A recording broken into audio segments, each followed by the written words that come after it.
আগেই তোমাদের সাথে আমার বোনের বিয়ের স্টার্টার মেনুটা শেয়ার করেছিলাম, আজকে চলে এলাম মেন কোর্সটা শেয়ার করতে। এই যে হালকা করে একটু মেনু কার্ডটা দেখে নাও। তো প্রথমেই পাতে পড়ে গিয়েছিল ফিশ ওরলি। এটা বাইরে থেকে যতটা ক্রিস্পি ছিল ভেতর থেকে ততটাই জুসি ছিল, জাস্ট মারাত্মক।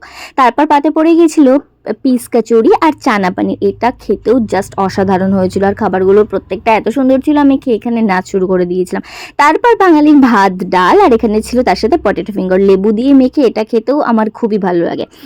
তারপর পাতে পড়ে গিয়েছিল এখানে কাতলার রেজালা, এটা দিয়েও যথারীতি একটু ভাত মেখে খেয়ে নিলাম। তারপর ছিল আজকে শো স্টপার হচ্ছে আফগানি পোলাও, আর তার সাথে মাটন কষা। পোলাওটা জাস্ট অসাধারণ হয়েছিল, যেরকম স্মেলটা ছিল আর তার ভেতরের এই কুচি কুচি মাটন আর জিনিসপত্রগুলো খুব ভালো লাগছিল, আর মাটনটাও জাস্ট দারুণ হয়েছিল। তারপর চাটনি, পাঁপড়, আর এখানে ক্ষীর দই। তারপর মিষ্টি ফিষ্টি সব স্কিপ করে আমি ডিরেক্ট আবার চলে গেলাম আইসক্রিম খেতে, আর লাস্টে একটা পান। এটা না খেলে কি চলে? তো চলো আজকের মতো টাটা।